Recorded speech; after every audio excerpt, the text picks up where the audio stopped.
We're talking to Aaron Sims, Game Warden from Texas Parks and Wildlife.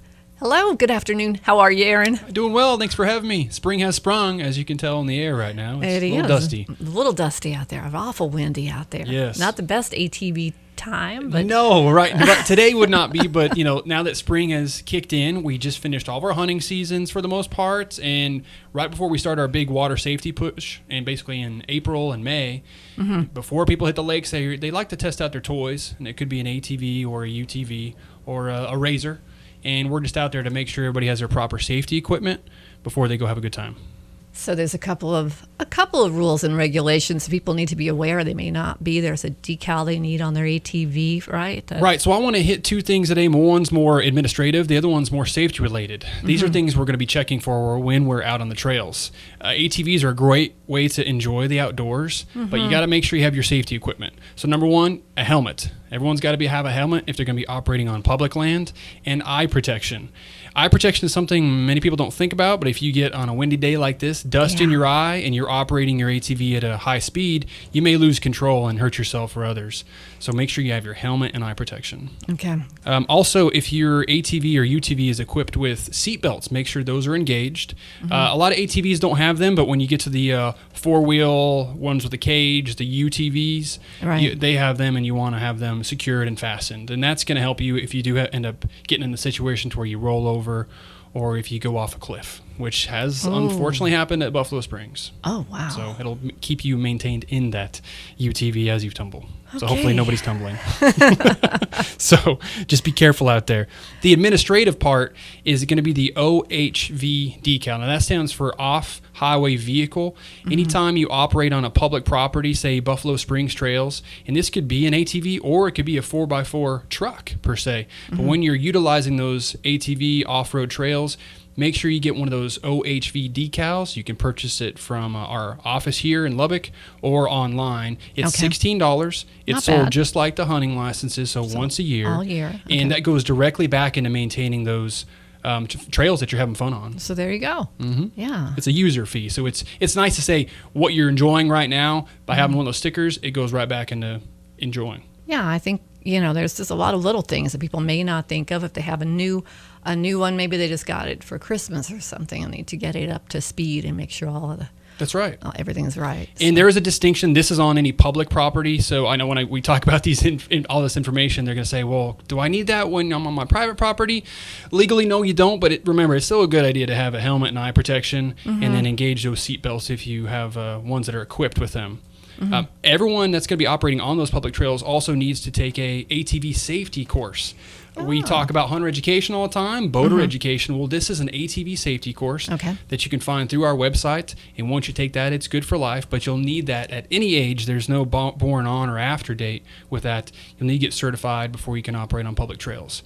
This really goes over weight management, which is very important on ATVs when you're leaning, going up a hill, which way do you lean?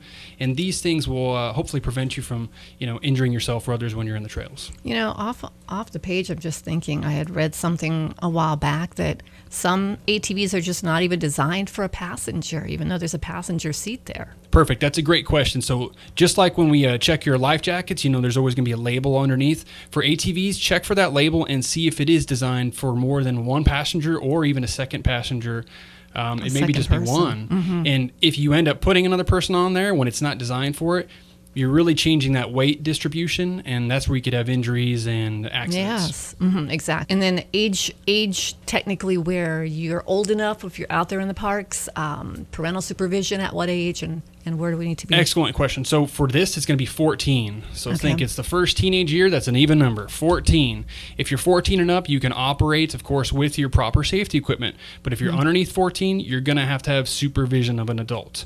So they have to be in there with you, or they have to be standing close by, or it's gonna be tough when you're standing close by, right? When you're zooming by. So preferably with them on the vehicle, so you can really teach them weight management before you get them to that safety course. Or in a second one, or in a second riding one, along right? With. They're called side by sides, is a common term. Some of those UTVs, you have them drive, but you're sitting right next to them, guiding them, making sure they stay under control, maybe that they don't speed, and guide them through some of the turns or hills. then I really recommend that. And of course, you can't send your 12 or 13-year-old driving off by themselves, right? So 14 is really the key age. When they're 14 and they're certified, they can operate by themselves. Okay. Now, if your ATV or your UTV's been sitting in the garage all winter, getting dusty, is there anything kind of you should make sure you check on it before you take it out? Pre-check. So number one, look at the weather. If you're going to be operating on some of these outdoor trails, make sure there's not a thunderstorm coming. I know we're just right on the cusp of entering the severe thunderstorm season. Check the weather, but then also equipment checks. Yes, go through it.